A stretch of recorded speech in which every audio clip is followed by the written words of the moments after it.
अस्सलाम वालेकुम नाजरीन, आप देख रहे हैं नया पाकिस्तान और मैं हूं शहजाद इकबाल। पीएमएल हुकूमत ने अपना पहला बजट पेश कर दिया है और इस बजट को अपोजिशन ने ज़हर कातिल करार दिया है। और अपोजिशन के अलावा हुकूमत के जो अपने इत्तेहादी हैं पीपल्स पार्टी, उन्होंने भी इस बजट सेशन का बाइकआउट किया था। और इसहाक डार की कोशिशों के बाद सिर्फ चंद पीपल्स पार्टी के रहनुमा थे जो कि फ्लोर ऑफ द हाउस मौजूद थे, और पीपल्स पार्टी के बाकी रहनुमा including peoples party chairman Bilal Bhutto Zardari ने इस बजट सेशन का बाइकआउट किया। अब देखना है कि आगे जाके वो इस बजट को सपोर्ट करते हैं या अपने मौक़िफ़ पर खड़े रहते हैं। इस बजट के हवाले से कहा जा रहा था कि इसमें बड़े पैमाने पे इस्लाहात होंगी और एक जो बुनियादी फ्रेमवर्क है उससे बढ़कर इस बजट को पेश किया जाएगा। इसमें कुछ इस्लाहात तो टैक्स के निज़ाम में देखी गई हैं, लेकिन इसके अलावा जो बड़े मेजर्स लेने थे कहा जा रहा है कि वो नहीं लिए गए, जिस वजह से जो एक मौका था वो ज़ाया हुआ है। इस बजट में जो जीडीपी का टारगेट रखा गया है वो 3.6% का है, महंगाई का टारगेट 12% है। इसके अलावा एफबीआई टैक्स टारगेट आईएमएफ की कंडीशन के मुताबिक 12,970 अरब रुपए रखा गया है। और जो अदायगियां होंगी इंटरेस्ट पेमेंट वो इस साल 9,775 होंगी, 75 अरब रुपए की होंगी, यानी कि जो एफबीआई टैक्स इकट्ठा करेगा उसका 75% जो है वो सिर्फ सूद की अदायगियों में चला जाएगा। जहां तक टैक्स इस्लाहात की बात है, कुछ सेक्टर्स को जो एग्जेम्पशंस थी उन पे ख़त्म की गई हैं, लेकिन एक बात जो हुकूमत बार बार कर रही थी कि ऑलरेडी जो टैक्स पेयर हैं उन पे मजीद बोझ नहीं बढ़ाया जाएगा। ऐसा इस बजट में हुआ नहीं है, क्योंकि सैलरी क्लास जो कि ऑलरेडी 300 अरब रुपए के टैक्स अदा कर रहा है उन पे मजीद 75 अरब रुपए का बोझ डाल दिया गया है। इसके अलावा पेंशन अभी भी 1000 अरब रुपए से ज़्यादा है। इस्लाहात की बात की गई, लेकिन किस तरीके से कम किए जाएंगे उस हवाले से इस बजट में ज़्यादा तफसीलात मौजूद नहीं है। हुकूमत ये भी कह रही थी कि कुछ महकमे बंद करके उनको डिवॉल्व कर दिया जाएगा, क्योंकि अब वो सूबों की जिम्मेदारी है। तो इस बजट में ये बताया गया है कि कमेटी इस हवाले से बनाई गई है, लेकिन फिलहाल फौरी तौर पे इकदाम नहीं लिए गए। इस पर हम मजीद बात भी करेंगे, ओवरऑल इसका क्या इम्पैक्ट होगा, और उस पर बात करने के लिए हमारे साथ मौजूद है minister of state for finance Ali Parvez Malik. Ali sahab, बहुत बहुत शुक्रिया वक्त देने के लिए। बजट के हवाले से आप लोगों ने कहा था कि बड़ी पैमाने पर इस्लाहात होंगी, तो टैक्स मेजर्स तो हमें कुछ नजर आ रहे हैं, एग्जेम्पशंस खत्म की गई हैं, रिटेल सेक्टर के हवाले से टैक्स में इजाफा किया गया है, रियल स्टेट को भी जो उनके टैक्सेशन है उसमें इजाफा किया गया है, लेकिन फिर भी कहा जा रहा है कि एक मिस्ड अपॉर्चुनिटी है, क्योंकि जितने बड़े ड्रास्टिक स्टेप्स लिए जा सकते थे या जो कि क्लेम कर रही थी हुकूमत, वो इस बजट में नहीं लिए गए। मैं शहजाद सिर्फ इतनी गुजारिश आपसे करूंगा, देखें जो कॉन्फिडेंस स्टॉक मार्केट के अंदर नजर आ रहा है ये किसी एक मेरे ख्याल से फैसले का नतीजा नहीं है। जो मार्केट जिस तरह से इस सारी की सारी चीज को रीड कर रही है वो ये है कि हुकूमत ने फैसला कर लिया है कि इन्होंने वो जिम्मेदार रास्ता इख्तियार करना है जिससे पाकिस्तान की जो ये स्टेबिलिटी है उनको हमने एंकर करना है। तो अगर ये मार्केट चीज एक्सेप्ट कर रही है तो खुद ब खुद ही आपको उसकी झलक in terms of Karachi stock exchange की प्राइसेस में, in terms of investment outlook, in terms of currency stability और बाकी जो मैक्रो इकोनॉमिक इंडिकेटर्स हैं उनमें खुद ब खुद ही नजर आ जाएगी। तो जो बजट की और आपने उसमें इस्लाहात की बात की, मैं सिर्फ गुजारिश ये कहूंगा कि इस बजट के अंदर क्योंकि हमारे पास लिमिटेड स्पेस थी एंड फोरमोस्ट प्रायोरिटी ये थी कि आपने अपनी ये जो इस्तेहकाम है उसको एंकर एंड परमानेंस देनी है, तो that was the dominating theme. But now once the framework is locked, nothing stops you from pushing down on the इस्लाहात वाला जो रास्ता है। तो मैं गुजारिश ये करूंगा आप जिस चीज के ऊपर नोटिस करें वो ये है कि आपको फाइनेंस मिनिस्टर साहब ने अपनी तकरीर के अंदर मेरे ख्याल से दर्जन से ज्यादा दफा उन्होंने होम ग्रोन इस्लाती पैकेज की बात की और उन्होंने वहां पे पेंशन्स की जो लाइबिलिटी जो कई हजारों अरब के अंदर जा रही है उसको टैकल करने की बात की है। उन्होंने एक्सपोर्टर्स की कंपेटिटिवनेस को रीइंस्टेट करने की, रिवाइव करने की बात की है। उन्होंने होली काउस को कहा है कि जी हमारे लिए कोई होली काउ एग्जिस्ट नहीं करती, एवरीवन हैज टू पे there due share in the taxation, क्या कहते हैं, जो आपका वॉलेट है। एंड इसके साथ साथ आपने जो अनडॉक्यूमेंटेड सेक्टर के अंदर लोग हैं उनको पीनलाइज भी करने की कोशिश की है और डिजिटाइजेशन के थ्रू अपनी इन्फोर्समेंट को भी रीइंफोर्स करने की कोशिश की है ताकि हम ये कैरेट एंड स्टिक के साथ सबको अपनी डॉक्यूमेंटेड इकोनॉमी के अंदर ला सकें। बारी बारी बात कर लेते हैं। जो स्टॉक मार्केट में गेन्स हमने देखे उसका तो ऑब्वियसली एक रिएक्शन इसलिए भी था क्योंकि ये खबरें थी जिसको आप पहले ही कह रहे थे कि बेबुनियाद है कि कैपिटल गेन टैक्स बढ़ाया जाएगा, वो नहीं हुआ तो स्टॉक मार्केट ने पॉजिटिवली रिएक्ट किया। दूसरा, क्योंकि फाइनेंस मिनिस्टर ने खुद ये उस दिन बात कही है शाहजेब साहब के प्रोग्राम पे भी कि ये जो बजट है ये in line with IMF discussions है, तो यानी कि हमें इससे बड़ी आसानी होगी आईएमएफ प्रोग्राम में जाने में, तो उसका भी एक पॉजिटिव रिएक्शन मार्केट पे देखा गया है ना। जी मैंने तो आपसे इत्तेफाक किया ना। अब जो कैपिटल मार्केट की रिस्पांस की आप बात कर रहे हैं, देखें टैक्स रेट बिल्कुल बढ़ा है, पर capital gains tax for filers जो है उसकी सिर्फ टाइम की जो डायमेंशन थी उसको आपने विड्रॉ कर लिया है। सो अब जो फाइलर्स हैं, क्योंकि वो अपनी आमदनी जो उन्होंने इन्वेस्ट की है वो उसके ऊपर ऑलरेडी इनकम टैक्स एंड बाकी की लेवीज दे चुके होते हैं, तो आपने वहां पे सिर्फ उनके गेन के ऊपर 15% की टैक्सेशन की है। जो नॉन फाइलर्स हैं उनके लिए आपने प्रोग्रेसिव आपने कैपिटल गेन्स टैक्स बढ़ाया है, और मार्केट ने उससे ये सिग्नल लिया है कि आप किसी भी तरह ये जो नॉन फाइलर और ये जो अनडॉक्यूमेंटेड लोग हैं, now you will come after them. तो और जो दूसरी आपने बात की कि आईएमएफ के फ्रेमवर्क में रहे और उनकी शराकतदारी के साथ ये मामला हुआ है, तो मैंने तो आपसे पहले ही कंसीड कर लिया कि अगर आपने स्टेबिलिटी को एंकर करना है, आपने इसको परमानेंस देनी है, तो IMF whether we like it और not we have to move in partnership with them. तो ये मार्केट ने क्योंकि देखा आप वो रास्ता तय कर रहे हैं,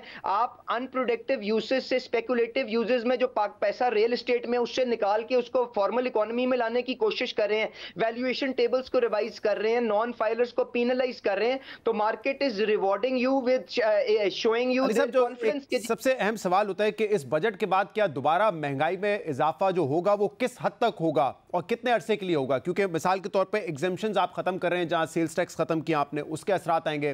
पेट्रोलियम लेवी क्योंकि नॉन टैक्स रेवेन्यू का टारगेट जो है तकरीबन 4,845 अरब रखा गया, इसलिए लेवी में जो है 20 रुपए का मजीद इजाफा होगा। तो ये कितना इन्फ्लेशनरी होगा? क्योंकि आप लोग तो कह रहे थे कि हमें एक कॉमन मैन को रिलीफ देना है, लेकिन 20 रुपए अगर लेवी बढ़ेगी तो उसका इंपैक्ट तो हर किसी पर आएगा। सर गुजारिश इस तरह से है कि मैं आज भी उस स्टेटमेंट को ऑन करता हूं कि हमने गरीब आदमी को प्रोटेक्शन देने की भरपूर कोशिश की है। गुजारिश इस तरह से है कि आप देखें बीआईएसपी की एलोकेशन कितनी बड़ी है, आप देखें कि सैलरी के ब्रैकेट्स के अंदर कोई बहुत ज्यादा रद्दोबदल नहीं की गई, मैक्सिमम में मिनिमम रेट्स के अंदर चंद हजारों का फर्क पड़ रहा है। उसके बाद जो आपने जो बाकी की बातें की कि जी पीडीएल को बढ़ा के और आपने इनडायरेक्ट मेजर्स के ऊपर रिलायंस किया, तो जो गैप अराइज हुआ है उसको किसी तरह मैथमेटिक्स भी तो आपने वर्क करनी थी ना। तो उसके अंदर जो एग्जेम्पशंस हैं, क्योंकि जो आसान एग्जेम्पशंस थी वो आप पहले विड्रॉ कर चुके हैं, और आपने वो मैथ्स का नंबर भी वर्कआउट करना है जिसके अंदर आप टारगेट को अचीव कर सकें। तो यकीनन मुश्किल फैसले कुछ किए गए हैं जिसके अंदर आपने सेल्स टैक्स को वापस लिया, पर at the same time do appreciate आपकी जो एपीआईज हैं हेल्थ सेक्टर के उसको नहीं छेड़ा गया। रिन्यूएबल्स के अंदर जो आपका गवर्नमेंट का फोकस है उसके अंदर प्रोटेक्शन दी गई है, एग्रीकल्चर के अंदर भी काफी हद तक प्रोटेक्शन दी गई है। इस पे मजीद क्लैरिटी दीजिएगा। पीडीएल का जो आप बात कर रहे हैं, देखें अभी 16 तारीख को आपको नजर आ जाएगा कि हुकूमत कितने अग्रेसिवली इस मेजर के ऊपर मूव करना चाहती है या नहीं करना चाहती, या इसको एक बैकस्टॉप अरेंजमेंट के तौर पे रखना चाहती है। मेरे ख्याल से देखें जो चीज हम रिस्क नहीं कर सकते वो ये है कि खुदा ना खास्ता आईएमएफ के फ्रेमवर्क से या आईएमएफ के साथ हम रिलेशनशिप को स्ट्रेस करें, तो उस चीज के लिए कुछ सेफगार्ड्स बिल्ड किए गए हैं, हम उसको केयरफुली कैलिब्रेट करके तरीके के साथ अगर जरूरत होगी तो बढ़ाएंगे। अगर जो हमारे जो फिजिकल जो हमने जो इंटरवेंशंस की हैं अगर वो डिलीवर करती हैं, कोर्ट्स के अंदर अगर कोई लिटिगेशन नहीं होती, अगर हम उसके ऊपर प्रोग्रेस करते हैं, तो इंशाल्लाह ताला भरपूर अंदाज में कोशिश होगी कि रिलायंस आपकी डायरेक्ट मेजर्स के ऊपर है, इनडायरेक्ट टैक्सेशन के ऊपर कम से कम। ये जो इनडायरेक्ट टैक्सेशन है, खासतौर पे मैं पेट्रोलियम प्रोडक्ट्स की बात कर रहा हूं, ये लेवी की हद तक है या जो एग्जेम्पशंस खत्म की गई हैं उसमें फिर डीजल पर, पेट्रोल पर जीएसटी भी लगाया जाएगा, क्योंकि इस वक्त उस पर एग्जेम्पशन मिली हुई है? नहीं, बिल्कुल ऐसी कोई बात नहीं है जी। और आपको 16 तारीख को मेरे ख्याल से वजीर आजम साहब खुद ही आपको उसके ऊपर बताएंगे उन्होंने क्या डायरेक्शन लेनी है, क्योंकि आपने बिल्कुल ठीक बात करें। पहले जब पिछली हुकूमतों के अंदर 60% पीडीएल भी होता था और सेल्स टैक्स भी होता, तो इस वक्त कोई सेल्स टैक्स लगाने की मेरा नहीं ख्याल कोई ऐसी प्रपोजल बजट के अंदर दी गई हुई है। You can also confirm it. सब दूसरा आपने जो स्लैब्स की बात की, सैलरीड पर्सन के हवाले से बात हो रही थी, क्योंकि उनका टैक्स एट सोर्स कट जाता है तो बड़ी आसानी से हुकूमत हमेशा उन पर बर्डन पास कर देती है। आपने हमारे प्रोग्राम में पिछले हफ्ते कहा था कि बहुत ज्यादा फर्क नहीं होगा। अभी भी अगर देखने को जो एग्जेम्पशन है 6 लाख तक है वो बरकरार रखी है, मैक्सिमम ब्रैकेट 35% है, लेकिन जो स्लैब्स को चेंज किया है उसके बाद तकरीबन 25% इजाफी टैक्स अब सैलरी क्लास से लिया जाएगा। पहले 300 अरब के आसपास था, अब 75 अरब और आप सैलरी क्लास से लेंगे।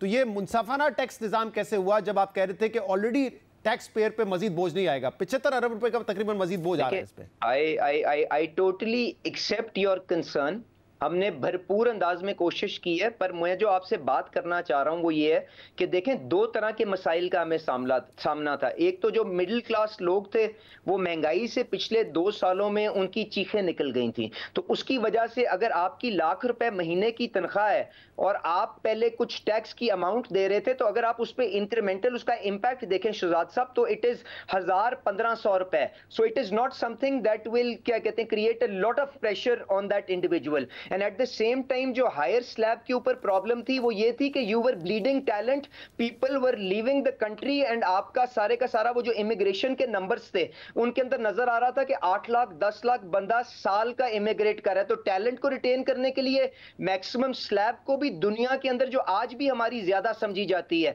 35% के ऊपर मेंटेन किया गया है। उसके बाद जो उसकी स्लाइसिंग थी उसके अंदर स्लैब्स को जरूर आगे पीछे किया, जिसके अंदर कुछ लोगों को तकलीफ हुई होगी, मैं उसके लिए माजरत भी करता हूं। और वज़ीर आज़म साहब की भरपूर हमें ये हिदायत थी कि मैक्सिमम प्रोटेक्शन देनी थी, but please understand we have to remain within the IMF framework. मैं जिस जिम्मेदार आईएमएफ का कंसर्न अपनी जगह पे जरूर है, लेकिन आईएमएफ भी आपको ये कहता है कि आपने टैक्स टू जीडीपी बढ़ाना है और आपने टैक्स बेस को ब्रॉडन करना है। 35% की जो आप बात कर रहे हैं, जो हाईएस्ट टैक्स ब्रैकेट है, उसका आगाज तो अब हो जाएगा उस शख्स पे भी जो कि 3,30,000 रुपए माहाना कमा रहा है। पहले ये इससे ज्यादा था।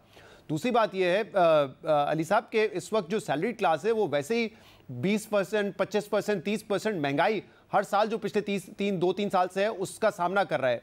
अब यहाँ पे उनका टैक्स तो बढ़ गया, जो कि वेरी करेगा डिफरेंट स्लैब्स में। शायद आप कह रहे हैं 1200 है, कहीं कहीं उससे ज़्यादा भी है। लेकिन एक तरफ सरकारी मुलाजमीन है जिसकी तनख्वाहों में 25% इजाफा कर दिया। बज़ाहिर लगता है कि एक सियासी फैसला है। तो क्या IMF ये कहता है कि सैलरी क्लास में मजीद बोझ डालो, लेकिन जो सरकारी अफसरान है अपना फिस्कल खसारा को ना मद्देनजर रखो और बढ़ा दो उनकी तनख्वाह जितनी बढ़ानी है?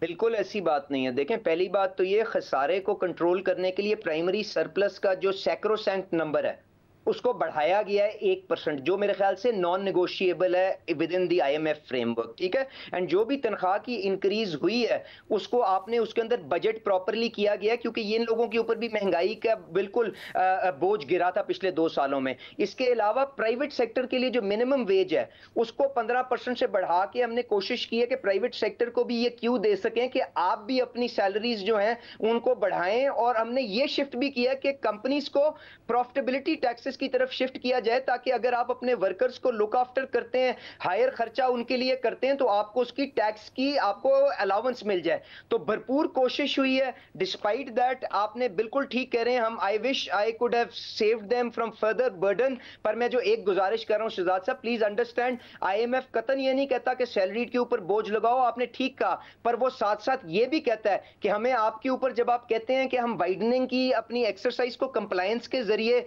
एक्सपैंड करेंगे, तो वो कहता है कि 70 साल आपने नहीं की, तो इसलिए हमें बिल्कुल यकीन नहीं है कि आप करेंगे। इसलिए कंप्लायंस की बात हमारे से मत करें, आप हमसे बैठ के रेवेन्यू मेजर्स की बात करें कि आपने ये किस तरह अचीव करना है। तो as we go along in this year and we have more to show कि हमने डिजिटाइजेशन के जरिए, अपने कंप्लायंस के जरिए हमने अपने रेवेन्यूज को सब्सटेंशियली इंक्रीज कर रहे हैं, तो I am confidence we will be able to claw back some relief for the salaried classes. तो आप ये कह रहे हैं कि IMF यकीन नहीं कर रहा अभी भी इन तमाम तर बयानात के बावजूद जो आप या फिर औरंगजेब साहब देते रहे कि हम कंप्लाइंस करेंगे, अब जो अनडॉक्यूमेंटेड सेक्टर है उसको हम लेकर आएंगे डॉक्यूमेंटेशन की तरफ, डिजिटाइजेशन के जरिए, इसीलिए फिर मजबूरन यही करना पड़ता है कि जो टैक्स दे रहे हैं वो मजीद टैक्स दें। तो फिर कैसे कह सकते हैं कि ये बजट जो है पिछले टाइम के लिए मुख्तलिफ होगा? मैंने आपसे कहा IMF इज एप्रीहेंसिव। उनको ये खदशा है कि पाकिस्तान ने अगर 70 साल में वाइडनिंग नहीं की, वो 70 साल औरंगजेब साहब के या मेरे या प्राइम मिनिस्टर शहबाज शरीफ के तो नहीं है ना जी। तो एक इंस्टीट्यूशनल मेमोरी, एक इंस्टीट्यूशनल डिस्ट्रस्ट है। तो उन्होंने कहा है कि जी आप इस पाथ के ऊपर हमें चल के दिखा दें, क्योंकि 10% 11% टैक्स टू जीडीपी कोई बहुत ज्यादा नंबर नहीं है अगर आप उसको वाइडन कर लेते हैं। आप डायरेक्ट मेजर्स के अंदर इन्फोर्समेंट के जरिए, आप बाकी चीजों के जरिए लोगों को टैक्स नेट में ले आते हैं, आप प्यूनिटिव चार्जेस अपने लगा के जो नॉन फाइलर्स हैं उनको फोल्ड में ले आते हैं। तो उन्होंने कहा आप ये हमें करके दिखा दें कि आप कर लेंगे तो we will give you that allowance. तो ये तो अब हमारे ऊपर है ना कि रिव्यू एक्सरसाइज के अंदर हम इसके ऊपर किस तरह से प्रोग्रेस करते हैं। ये बात अली साहब इसलिए भी इंपॉर्टेंट है क्योंकि जैसे किस तरह से अपने लिए we have a track record record to show कि हम इस चीज को कमिटेड है। मिसाल के तौर पे रियल एस्टेट सेक्टर में आप लोगों ने टैक्सेस लगाए हैं सेल और परचेज पे, और सिर्फ खाली प्लॉट्स में जो लोग इन्वेस्टमेंट करते हैं, पैसा पार्क करते हैं, उसमें नहीं, जो कंस्ट्रक्शन है उसमें भी आप लोगों ने 5% एफईडी लगा दिया है। लेकिन जो रिटेल सेक्टर था उसके हवाले से बड़ी बहस हो रही थी। यहाँ पे आप लोगों ने उनका जो एडवांस टैक्स है उसको बढ़ा दिया 1% से 2.25%, यानी कि यहाँ पे फोकस ये कि उनसे ज्यादा पैसे ले लो, लेकिन फोकस तो ये नहीं होना चाहिए था कि उनको डायरेक्ट टैक्सेशन में लाए, तभी तो बेस बढ़ेगा। देखें, जहां तक आप फाइलर हैं और आप अगर विद होल्डिंग टैक्स जमा करवाते हैं तो आपके लिए तो ये इमटेरियल होना चाहिए कि उसका खर्चा क्या हुआ, क्योंकि आप तो अपनी रिटर्न में क्लेम कर लेंगे।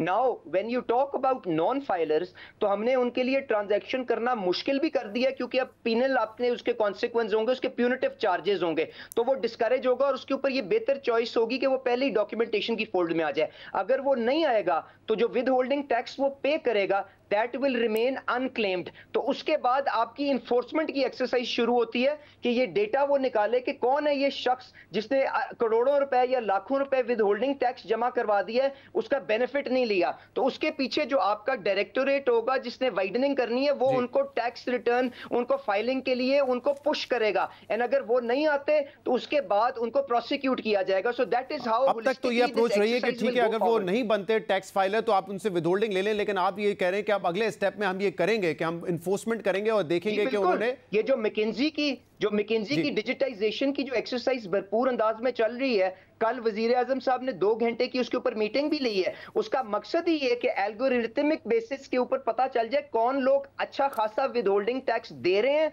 और उसके बाद उसको क्लेम नहीं कर रहे हैं, और उसके बाद उनकी असेसमेंट सेंट्रल लेवल मुझे अली साहब ये बताइएगा, क्योंकि उस दिन प्रेस ब्रीफिंग में भी इस पर बात हुई के लिए जाए ताकि वो कूड़े की टोकरी में ना उसको फेंक दें। तो इंशाल्लाह ताला डिजिटाइजेशन के थ्रू, ट्रैकिंग के थ्रू उनको भरपूर अंदाज में कवर करने की कोशिश करेंगे। मुझे बताइएगा कि उस प्रेस ब्रीफिंग में पोस्ट बजट जो है मिफ्ता इस्माइल साहब के इस इकदाम की भी तारीफ की गई थी कि रिटेलर्स पे टैक्स लगाने की कोशिश थी, तो इस सिमत में आपने क्यों नहीं सोचा कि फिक्स टैक्स लगा दें, क्योंकि उनको डॉक्यूमेंट करना और फिर उनकी सेल्स रजिस्टर करके उस पर उनको टैक्स लेना ये ज्यादा मुश्किल काम होगा, क्यों नहीं इनको फिलहाल फिक्स टैक्स रिजीम में लेके आया जाए? नहीं, उसके लिए देखें हमने उनको वॉलंटियरली आप ताजिर दोस्त के जरिए भी रजिस्टर करने की कोशिश की, और अगर आप देखें तो पूरी सप्लाई चेन को डॉक्यूमेंट करने के लिए विद होल्डिंग टैक्स 2.25% करके लगा दिया गया है कि जो मैन्युफैक्चरर है इससे पहले कि वो होलसेलर को अपना माल देगा वो 2.25% विद होल्ड करेगा।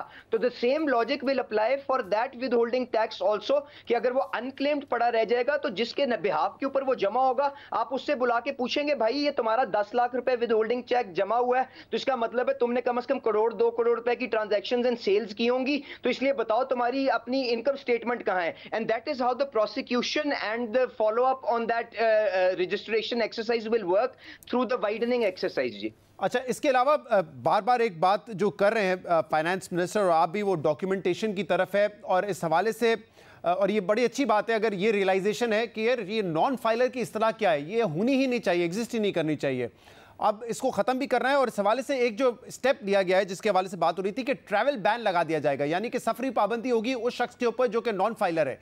इसकी इंप्लीमेंटेशन कैसे होगी, क्योंकि आप लोग खुद ही बात कर रहे थे कि जो सिम वाला मामला ब्लॉक कर रहे हैं वहां पे भी कुछ गलतियां हुई है, लेकिन सफरी पाबंदी, कोई शख्स जा रहा है एयरपोर्ट पे गलत तरीके से उसका नाम डाल दिया गया, इसलिए जरा तफसील से बताइए कि इसकी इंप्लीमेंटेशन कैसे होगी और कब से शुरू होगी? शहजाद साहब, ये कोई बहुत कॉम्प्लिकेटेड मामला नहीं है। देखें, नॉन फाइलर्स जो हैं और जो साहिबे हैसियत हैं वो विद होल्डिंग टैक्सेस अपने क्लेम नहीं करते, अपनी रिटर्न्स के अंदर एडजस्ट नहीं करते, वो उनको एज हायर पेनल्टीज पे करके वो सिस्टम से डिसअपीयर होना चाहते हैं। तो ये कब से इसका आगाज होगा? ये जो सफरी पाबंदी की बात कर रहे हैं, how soon will you implement this?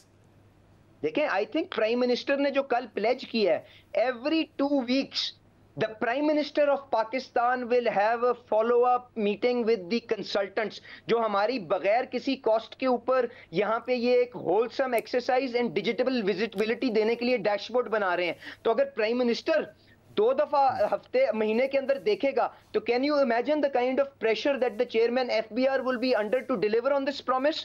ठीक है अली साहब, यहाँ पे एक ब्रेक शामिल करनी है, उसके बाद हम मजीद बात करेंगे। एक ब्रेक लेते हैं और उसके बाद आपके सामने दोबारा हाजिर होंगे। Welcome back. हमारे साथ प्रोग्राम में मौजूद है state minister for finance Ali Parvez Malik. Ali Malik sahab, दो और इस्लाहात जिसका हुकूमत बार बार जिक्र करी थी, एक पेंशन के हवाले से जिस पे बजट तकरीर में ये बताया गया कि 3 pronged स्ट्रेटेजी है, जो नए पेंशनर है उस हवाले से पेंशन फंड बनाया जाएगा, लेकिन ऑलरेडी जो हम पेंशन पे कर रहे हैं, जो इस बजट में भी 1000 अरब से ऊपर रखी गई है, उसके हवाले से कोई इस्लाहात का फॉर्मूला सामने नहीं आया है। दूसरा, ये कहा जा रहा था कि कुछ महकमे वफाकी हुकूमत को बंद करने पड़ेंगे क्योंकि 18वीं तरमीम के बाद वो सूबाई सब्जेक्ट रह गए। उस हवाले से सिर्फ ये बताया गया कि कमेटी बनी है जो इस पर काम करी है, लेकिन इस बजट में कोई उस हवाले से इकदाम नहीं लिया गया है। आई could not agree more with you कि पेंशंस जो है पाकिस्तान की पब्लिक फाइनेंसेस के लिए अब एक एग्जिस्टेंशियल रिस्क बन चुका हुआ है। वो 1000 अरब से ज्यादा का फेडरल गवर्नमेंट में है, बट आप इसकी अगर अक्रूड लाइबिलिटी देखें तो वो कई 10,000 अरब से ज्यादा की। उसके बाद प्रोविंशियल गवर्नमेंट्स में this is a bigger problem. But Shahzad साहब, sanctity of the contract and the sovereign commitment जो आपने अपने एम्प्लॉइज के साथ किया है, उसको किस तरह से अटेंड करना है for already employees that are on your payroll, इसके लिए एक भरपूर एक्सरसाइज पे काम हो रहा है और इसी 3 के थ्रू वो कैबिनेट में आएगा। जो चीज आपको देखनी चाहिए वो ये है कि फॉरवर्ड जो आपका जो ट्रैक है, जो फॉरवर्ड पाथ है, उसके ऊपर प्लेज फाइनेंस मिनिस्टर साहब ने कंट्रीब्यूटरी स्कीम्स की शक्ल में अनाउंस कर दिया है एंड उन्होंने 1 दर्जन दफा से ज्यादा उन्होंने इस्लाहात की बात की है। This has nothing to do with the budgetary exercise. ये तो बाद में आप उसको सप्लीमेंट करके जब परमानेंस आ जाएगी उसके थ्रू सप्लीमेंट करेंगे, तो इसमें कोई टाइम का प्रेशर नहीं है। हम इसको एज सून एज पॉसिबल करना चाहते हैं एंड अगले चंद हफ्तों के अंदर आपको नजर आ जाएगा through the ECC process and the cabinet approval process के पेंशन को किस तरह से हैंडल किया जा रहा है, जो retrospectively also and progressively also. And दूसरी बात जो आपने की कि जी हुकूमत का फुटप्रिंट कम होना चाहिए, बिल्कुल इसके ऊपर कंसल्टेशंस हो गई हैं, इन प्रिंसिपल फैसले हो गए हैं, महकमे तय हो गए हैं, मिनिस्ट्रीज तय हो गई हैं। सिर्फ एक हाई पावर्ड मिनिस्टीरियल कमेटी बनी है कि उसके अंदर यह तय कर लिया जाए कि उन हुकूमतों की, उन महकमों के एम्प्लॉइज का क्या होना है, उन महकमों के उन एम्प्लॉइज की जो लाइबिलिटीज हैं उनका क्या होना है, और इसको कंक्लूड करके आपको वो बहुत जल्द, मेरे ख्याल से हफ्तों के अंदर नहीं तो महीनों में सामने आ जाएगा एंड उसकी एक प्लेज की एक रिफ्लेक्शन आपको पाक पीडब्ल्यूडी के लिए जो प्राइम मिनिस्टर साहब ने जो एक्शन अनाउंस किया उससे आपको रीअश्योरेंस मिलनी चाहिए। But I could not agree more with you कि ये दोनों काम होने चाहिए ताकि हुकूमत का फुटप्रिंट भी कम हो और इसके साथ साथ जो रिकैलिब्रेशन सूबाई हुकूमतों के साथ होनी है via fiscal pact, national fiscal pact, उसको भी आगे एडवांस करने की क्योंकि फिलहाल तो हम ये देख रहे हैं कि जो सिविल गवर्नमेंट के अखराजात हैं उसमें मजीद इजाफा होता जा रहा है। दूसरा, ये जो तनख्वाह में इजाफा किया गया है 25%, ये आईएमएफ इसको अलाउ करेगा? क्योंकि कल former finance minister Khyber Pakhtunkhwa के तैमूर झगड़ा साहब हमारे साथ शो पर थे, उन्होंने कहा ऑब्वियसली सूबे भी अब मैच करेंगे। खैबर पख्तूनख्वा ने पहले बजट दे दिया, उन्होंने 10% का इजाफा किया था, लेकिन उनको भी बढ़ाना पड़ेगा, तो इसका जो क्यूमुलेटिव इंपैक्ट है सूबों और सेंटर पे वो 1500 अरब रुपए का आएगा। मैंने आपसे गुजारिश की सर कि it is the budgeted expense and despite that we are meeting the sacrosanct जो आपका प्राइमरी सरप्लस का टारगेट होता है। अगर उसके बाद हमारी शराकतदारी को कोई चैलेंजेस आते हैं तो कोई चीज भी यहाँ पे हरफे आखिर नहीं होती। मैं सैलरीज की बात नहीं कर रहा हूँ, there are other revenue measures and other austerity measures that you can adopt to keep this protection intact. तो मैं इतनी सी गुजारिश करूंगा, लेट अस मूव फॉरवर्ड, अल्लाह ताला खैर रखेगा। और इसके अलावा इस पे बताइएगा कि आपसे जब बात हुई थी और आपने इसी फिस्कल पैक्ट के हवाले से बात की थी और ये इतलात आ रही थी कि कुछ अखराजात सूबों को कहा जाएगा वो बर्दाश्त करें, जिसमें बीआईएसपी जैसे अखराजात हो सकते हैं, तो इस पर ऐसा लगता है कि इत्तेहादियों से और दूसरी जो सूबाई हुकूमतें हैं उनसे कोई कंसेंसस नहीं हो पाया। जी बिल्कुल, आप भी देखें इसके अंदर कंसेंसस जब डेवलप होगा तब only you can delegate this to provinces. अगर नहीं होगा, फेडरल गवर्नमेंट अपनी जो रिस्पॉन्सिबिलिटी है उसको तो रिलिंक्विश नहीं कर सकती ना। तो बट मशावरत के साथ this is the need of the hour, एक भरपूर कॉन्वर्सेशन, एक भरपूर डिस्कोर्स का आगाज हो चुका है जो प्राइम मिनिस्टर खुद स्टीयर कर रहे हैं, which will lead you towards an environment जिसके अंदर आप पब्लिक फाइनेंसेस इस मुल्क के इन हमारे सारे सूबों के सेटल कर सकें। तो ये डिबेट बिल्कुल ऑन गोइंग है एंड जब तक कंसेंसस नहीं होगा इसके ऊपर obviously we can not move forward. और पाकिस्तान पीपल्स पार्टी ने बजट में शिरकत नहीं की, कुछ उनके रहनुमा आए, चेयरमैन पीपल्स पार्टी बिलावल भुट्टो जरदारी साहब ने भी बाइकआउट किया। अब जहां पे आपके पास एक गवर्नेंस की जिम्मेदारी है वहां पे आप एक सियासी शख्सियत भी है, क्या पीपल्स पार्टी के रिजर्वेशंस क्या हैं और क्या रिजर्वेशंस उनके दूर करेंगे, या फिर जब ये डिबेट शुरू होगी बजट के ऊपर और वोटिंग का वक्त आएगा उसमें एक टफ टाइम पीपल्स पार्टी आपकी हुकूमत को दे सकती है? सर पीपल्स पार्टी और सारे इत्तेहादियों के साथ जो भी वादे किए गए हैं, प्राइम मिनिस्टर शहबाज शरीफ उनके साथ कमिटेड हैं। इंशाल्लाह ताला उनके हर जो भी उनकी रिजर्वेशन है उसको एड्रेस किया जाएगा, और इसके साथ साथ उनको भरपूर इस बजट एक्सरसाइज के अंदर उनको कंसल्टेशन में भी रखा गया है। बेपनाह उनको अपडेट मीटिंग्स भी हो चुकी हुई हैं। तो अल्लाह ताला खैर रखेगा। The country needs to anchor this, क्या कहते हैं, स्टेबिलिटी, और let us please work together. मैं किसी यहाँ पे ऑपोजिशन हुकूमत नहीं है, ये फाइनेंस मिनिस्टर साहब ने भी प्लेज किया था। वी हैव टू अली साहब ये एक कंसर्न तो है ना, सिंबॉलिकली आप देखें, आप अपनी हुकूमत का, late us move forward on this. आप अपनी हुकूमत का पहला बजट पेश कर रहे हैं, आपके इत्तेहादी कहते हैं कि हम इस बजट का हिस्सा नहीं बनेंगे। उनके कंसर्न्स क्या हैं और क्यों वो ये कह रहे हैं कि हमसे कंसल्ट नहीं किया गया है? ऑन द कॉन्ट्री आप कह रहे हैं कि नहीं, हमने तो उनको कॉन्फिडेंस में लिया है। वो कहते हैं नहीं, हमसे बातचीत नहीं की, हमारी बातें नहीं सुनी गई। आप तसल्ली रखें, अल्लाह ताला खैर रखेगा। Our higher leadership, senior leadership is engaged with them. अगर कोई तहफ़्फ़ुज़ात होंगे, they will be addressed in time, don't worry about it sir. बहुत बहुत शुक्रिया। अली परवेज़ मलिक साहब, स्टेट मिनिस्टर फॉर फाइनेंस, हमारे साथ मौजूद थे। प्रोग्राम में एक ब्रेक शामिल करेंगे, इसके बाद मजीद बात करेंगे। Stay with us. Welcome back. Budget का मुख्तलिफ सेक्टर्स पे क्या इम्पैक्ट आएगा उस पर हम बात करेंगे। खासतौर पे जो एक्सपोर्टर्स पे पहले 1% टैक्स लगता था उनकी सेल प्रोसीड पर, लेकिन अब उनको नॉर्मल टैक्स रिजीम में डाल दिया गया है। इससे टैक्स कलेक्शन कितना होगा और ख़ासतौर पे क्या इसके असरात नेगेटिवली पड़ेंगे पाकिस्तान की एक्सपोर्ट्स पर, इस पर भी बात करेंगे। और उसके लिए हमें ज्वाइन किया है आरिफ हबीब साहब ने, जो कि चेयरमैन है आरिफ हबीब ग्रुप के, और इसके अलावा हमें ज्वाइन कर रहे हैं गौहर एजाज साहब, जो कि साबिक वजीर हैं और पाकिस्तान इकनॉमिक थिंक टैंक के चेयरमैन हैं। आप दोनों का बहुत बहुत शुक्रिया ज्वाइन करने के लिए। आरिफ साहब, पहले आप बताइएगा कि बजट से जो एक्सपेक्टेशंस थी कि इस बजट में आपको इस्लाहात देखने के लिए मिलेंगी जिससे हमारी जो मईशत की सिमत है उसको दुरुस्त करने में मदद मिलेगी, क्या ये बजट ऐसा ही देखा आपने या रिवायती बजट था जिसमें टैक्सेस में इजाफा तो किया गया है लेकिन वैसे कोई जो फ्रेमवर्क है बुनियादी उसमें तब्दीली नहीं की गई? आई थिंक जो फ्रेमवर्क में पूरी तब्दीली नहीं की गई है, कुछ अटेम्प्ट हुए हैं और कुछ अभी भी जो है वो बाकी है। जैसे एक बात जो फाइनेंस मिनिस्टर ये कहते थे कि हम ये कोशिश करेंगे कि जो लोग ऑलरेडी टैक्स दे रहे हैं उनके ऊपर हम फर्दर जो है वो बर्डन न डालें। मैं समझता हूँ कि उसमें ये चीज़ कुछ नज़र आ रही है। ऑलरेडी जो कॉर्पोरेट सेक्टर जो है वो टैक्स दे रहा था, उसके ऊपर मजीद जो है वो टैक्सेस नहीं, नए एवेन्यूज जो है उन्होंने कोशिश की है कि जो है वो वहाँ टैप किया जाए, वहाँ से जो है वो रेवेन्यू हासिल किया जाए। तो उसमें आई थिंक मुझे जो इसमें सबसे इम्पोर्टेंट बात जो लगती है ना कि वो ये है कि वो IMF के साथ जो डिस्कशन चल रही है और इस डिस्कशन के तनाजुर में इसमें अलाइनमेंट की जो उन्होंने बात की है कि वो अलाइंड है, वो बात मुझे जो है वो ज़्यादा पॉजिटिव समझ आती है। गौहर साहब, सबसे पहले तो जो मैक्रो इकोनॉमिक स्टेबिलिटी है, क्या आपके ख्याल में ये उसकी कंटिन्यूटी होगी ये जो साल होगा? और फिर मैं आपसे स्पेसिफिक सेक्टर्स के हवाले से बात करूंगा। शहजाद, आई थिंक इस बजट को जो है औरंगजेब साहब ने और शहबाज शरीफ साहब की पूरी टीम ने इसी नज़र से बनाया है कि मैक्रो इकोनॉमिक स्टेबिलिटी रहे, और उसका बेसिक फर्स्ट फंडामेंटल उन्होंने रखा है कि जो IMF की कंडीशनैलिटीज़ हैं उन कंडीशनैलिटीज़ को प्रायोरिटाइज किया जाए और उनको प्रायोरिटाइज करके उनकी जो डिमांड्स हैं उनको अपने बजट्स के अंदर जो है वो फॉर्मलाइज किया जाए।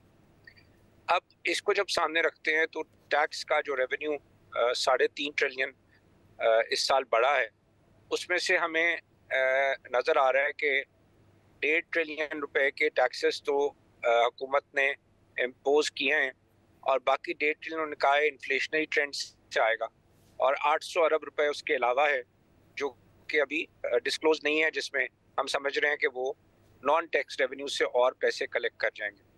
नाउ 1.5 ट्रिलियन रुपए डिक्लेयर करके हमने 3.8 ट्रिलियन रुपए को टारगेट किया, और दूसरी तरफ हमने जो कंडीशंस मेन मैं समझता हूँ जो सबसे बड़ा खर्चा 52% ऑफ द बजट है 18.5 ट्रिलियन का, वो आपका इंटरेस्ट कॉस्ट है जी।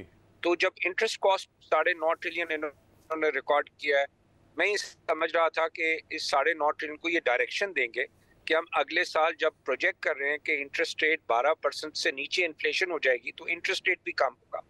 तो 9.7 ट्रिलियन का मैं ये समझता हूँ कि इनको फिगर जो है अगर मार्केट को डायरेक्शन देना था तो इस फिगर को इसको अगले साल के इंटरेस्ट रेट को जो है अपने पास असेस करने के बाद इसमें फिगर डालना चाहिए था। इसमें 9.7 ट्रिलियन का जो फिगर है, मुझे ये समझ नहीं आ रहा कि अगर 12% इन्फ्लेशन होगी तो 20% पे क्यों बजट बनाया गया है 9.7 का। मेरे हिसाब से ये बजट मैक्सिमम जो था वो 5 ट्रिलियन के फाइनेंशियल एक्सपेंस पे बनना चाहिए था। अगर ये इसको एग्रेसिवली मैक्रो इकोनॉमिक पिक्चर के तहत देखते हुए जो है अपना बजट बनाते, लेकिन ये क्योंकि जैसे मैंने कहा कि ये IMF की टर्म्स के तहत है, तो IMF को जो है वो सेटिस्फाई करना हुकूमत के लिए फर्स्ट प्रायोरिटी है। तो आज इस बजट के अंदर मैं ये समझता हूँ कि ये it is an IMF budget. जरा स्पेसिफिक सेक्टर्स पे बात करते हो। सबसे ज़्यादा मेरे ख्याल से जो एक इशू इस वक्त आ रहा है वो एक्सपोर्टर्स के हवाले से है, क्योंकि उनका पहले 1% फुल एंड फाइनल टैक्स था, अब उनको नॉर्मल टैक्स रिजीम में लेकर आए हैं।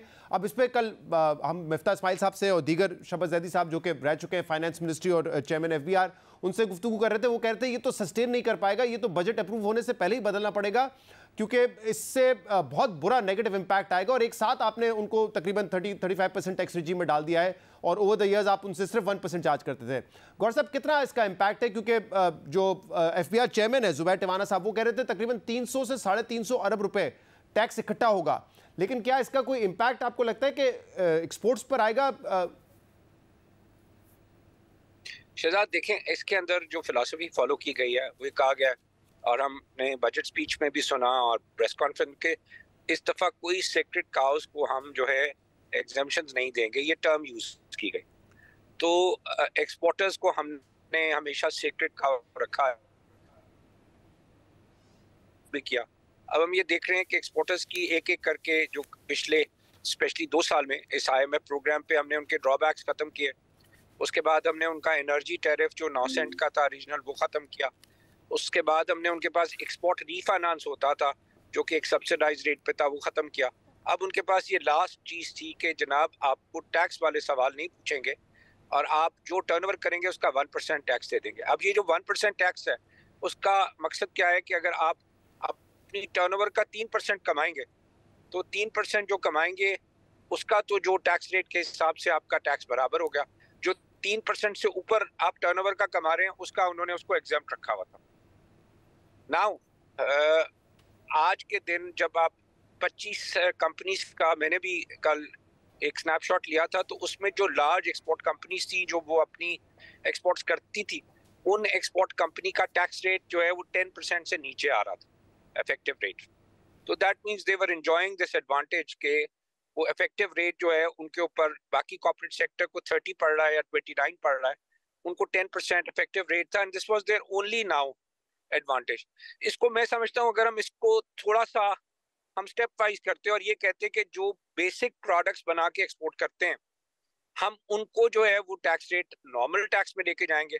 जो वैल्यू एडेड एक्सपोर्ट करते हैं, जैसे गारमेंट एक्सपोर्ट करते हैं, तो जो गारमेंट एक्सपोर्ट करे या राइस से कोई फिनिश प्रोडक्ट बना के एक्सपोर्ट करे या जो home textile finish product export कर रहा है, हम उसको जो है 1% रिजीम में रखते हैं, और जो बेसिक्स एक्सपोर्ट कर रहे हैं वो हम उनको बेसिक प्रोडक्ट्स को निकाल लेते हैं नॉर्मल, ताकि वो एक एडवांटेज देते हैं हम लोगों को कि आप वैल्यू एडेड इंडस्ट्री की तरफ जाएं, because we need to also create employment, we also need to create interest कि हम अचीव करेंगे कोई चीज़ तो उसका हमें इंसेंटिव मौजूद। तो इसमें से in my view in one step अगर सिर्फ इसको वैल्यू एडेड सेक्टर के लिए हम सिर्फ 1% रखते, जो कि अबाउट हमारे टेक्सटाइल या टोटल एक्सपोर्ट्स का 50% बनता है, सही $32 बिलियन का, बाकी बेसिक्स बनता है, तो दैट वुड हैव एडेड के बैलेंस जो हमारा एक्सपोर्ट है वो आपको वैल्यू ऐड की तरफ जाने के लिए उसको एक इंसेंटिव रह जाता है। This is how I would have considered it. Arif साहब, आपका इस पे क्या ओपिनियन है? क्योंकि एक तरफ तो जो औरंगजेब साहब बार बार कह रहे हैं कि इक्विटेबल टैक्स होना चाहिए, तो अगर आप अपनी इनकम में से एक्सपोर्टर्स दे रहे हैं टैक्स, उसमें कोई हर्ज नहीं होना चाहिए, लेकिन दूसरा पॉइंट ऑफ व्यू ये है कि अभी भी कोई ज़्यादा फायदा नहीं होगा क्योंकि एक्सपोर्टर्स अपना पैसा बाहर होल्ड कर सकते हैं, अपने एक्सपेंसेस बढ़ा के अपने प्रॉफिट को कम शो कर सकते हैं। क्या आपके ख्याल में ये पॉसिबल होगा करना, जो इस तरह की बातें हो रही हैं? और इन दी एंड क्या 1% जो मिनिमम टैक्स है, जो फाइनल टैक्स था, वही इकट्ठा होगा या उससे ज़्यादा इकट्ठा हो सकता है? एक्चुअली कुछ हमने अपनी कैलकुलेशन की है अपने यहाँ, तो उसमें ये जो 1% बनता है वो नॉर्मली जो है वो सारे सेक्टर का कर लें तो वो कोई 15 से 16% का टैक्स बनता है, 1%। और अगर उन्होंने इसको खत्म कर दिया तो मतलब ये है कि ये 1 का 2% कर दिया। जैसे अगर 2% हो तो जो है वो 29% जो है वो के बराबर हो जाता है। बट उसमें जो पहले ये था कि सर जो है उसका प्रिजम्पटिव टैक्स रिजीम था, तो आपको जो है वो कभी जो है वो सेक्टर्स में एक्सपोर्ट में कभी जो है मार्जिन अच्छे होते हैं, प्रॉफिट अच्छे होते हैं, कभी मार्जिन कम होते हैं, प्रॉफिट कम होते हैं। तो मेनी टाइम हमने एक्सपोर्टर्स को ये कंप्लेन करते सुना है कि जब मार्जिन कम होते हैं तो उनको वो 1% प्रिजम्पटिव टैक्स जो है वो ज्यादा लग रहा होता है। तो अगर आप एवरेज पे लेना चाहें तो उनके ऊपर बर्डन डेफिनेटली जो है वो बढ़ा है, लेकिन एट द सेम टाइम इनको अगर लोकल के दूसरे जो कंपनी के लॉसेस वगैरह हैं वो भी इसके अंदर एडजस्टेबल होंगे। तो वो चीज के जो आप ये कह रहे थे कि कल कुछ हमारे साथी ये कह रहे थे कि ये तो बहुत कुछ ये हो जाएगा, तो मुझे ऐसा बहुत कुछ वाला नहीं लगता। डेफिनेटली बर्डन बढ़ेगा, लेकिन एट द सेम टाइम ज्यादा एक्सपोर्टर्स को हम जो है वो ज्यादा मायूस भी नहीं करना चाहते, क्योंकि हम चाहते हैं हमारी एक्सपोर्ट जो है वो बहुत ज्यादा प्रायोरिटी है कि एक्सपोर्ट जो है वो ग्रो करे। लेकिन उसमें अगर उनको ये लगता है कि कोई ज्यादा ये बर्डन हो गया तो उनके साथ बैठ के इसको फेजिंग को जो है वो कर लेना चाहिए, थोड़ी बहुत एडजस्टमेंट जो है वो कर लेना, कोई मुज़ायका नहीं है जब तक कि ये, क्योंकि अभी बजट जो है वो फाइनली अप्रूव होने में कुछ टाइम है। तो उस नजरिए से जो है वो देखना, लेकिन मैं ये नहीं समझता कि कोई ये बहुत बड़ा कोई जिंदगी मौत का सवाल। आरिफ साहब, 2-3 सेक्टर्स हैं जिसके हवाले से बात की जा रही थी कि उनसे टैक्स इकट्ठा करना चाहिए, जिसमें एग्रीकल्चर सेक्टर है, रिटेल सेक्टर है और रियल एस्टेट सेक्टर है। अब रियल एस्टेट सेक्टर के हवाले से कुछ टैक्सेस में इजाफा किया गया है, जैसे कि परचेज और सेल पर टैक्स लगाया गया है, एफईडी लगाई गई है, लेकिन फिर भी जो कहा जाता है कि डायरेक्ट टैक्सेशन जितनी कलेक्ट होनी चाहिए रियल एस्टेट से, उस हवाले से इकदाम नहीं लिए गए, क्योंकि रियल एस्टेट का जो कॉन्ट्रीब्यूशन है जीडीपी में वो 6% है, लेकिन जो टैक्स कलेक्शन है वहां से वो सिर्फ 0.3% है। जी, आई थिंक हम बिल्कुल कर पाए। हमारे टैक्सेस जो हैं रियल एस्टेट पे, एक ये मिसपरसेप्शन है कि रियल एस्टेट पे जो है वो टैक्स नहीं है। एक स्टडी जो है वो भी हमने बनाई और हमने पॉलिसी मेकर्स के साथ भी जो है वो ये शेयर किया। तो जो रियल एस्टेट ट्रांजेक्शन्स पे जो है ट्रांजेक्शन टैक्स जो है वो रेंज करता है बिटवीन 11% से 17%, जिसमें जो है वो एडवांस टैक्स भी शामिल है, जिसमें जो ऑक्शन के टैक्सेस हैं वो भी शामिल हैं, ट्रांसफर के टैक्सेस भी शामिल हैं। और उसको फिर हमने कन्वर्ट किया कि क्या जो दूसरे सेक्टर्स हैं वो सेक्टर्स का जो उनकी टर्नओवर का कितना % वो टैक्स देते हैं। तो सरप्राइजिंगली ये निकला कि सबसे ज्यादा जो है वो रियल एस्टेट जो है अपनी सेल का टैक्स जो है वो दे रहा है।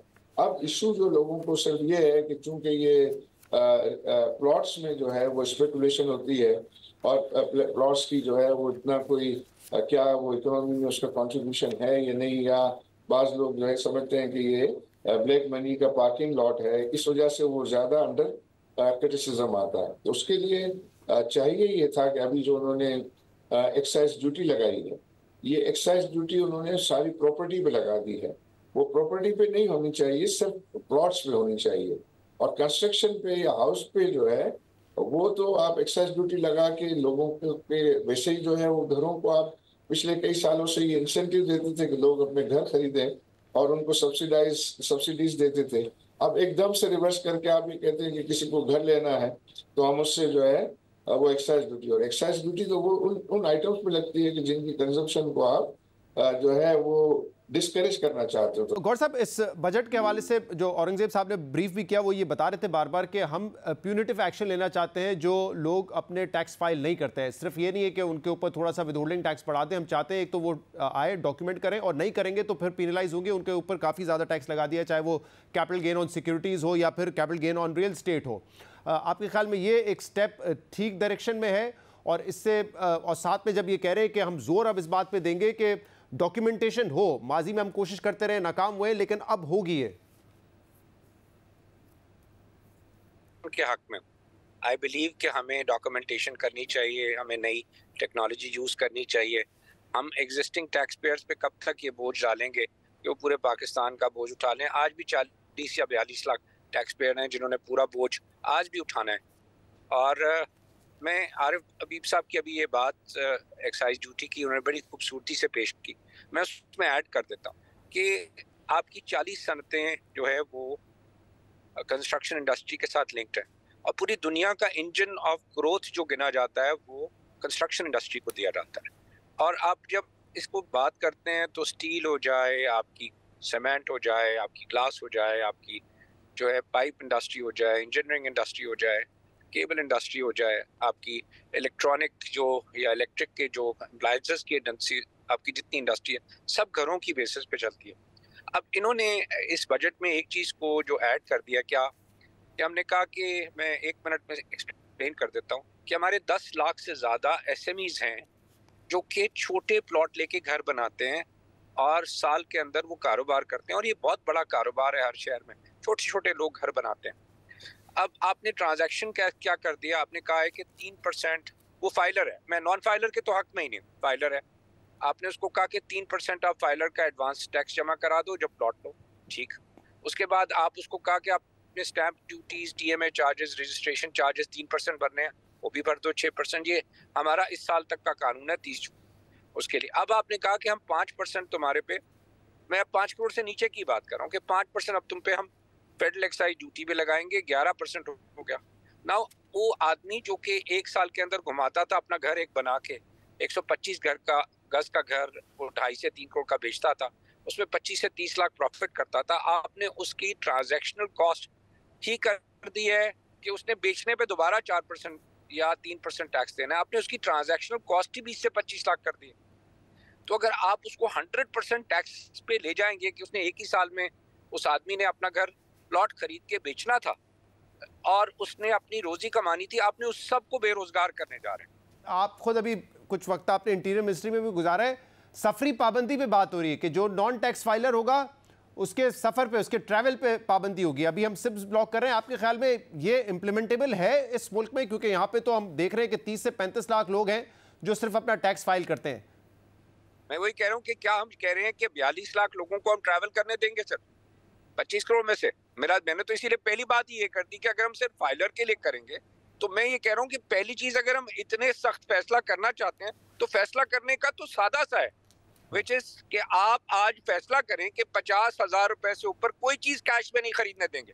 हर चीज आप लें, बैंक अकाउंट के थ्रू लें, या आप डिजिटल जो है वो आज डिजिटल इकोनॉमी है, आप उसको क्रेडिट कार्ड या आप उसको यूज करें उसमें बैंकिंग ट्रांजैक्शन।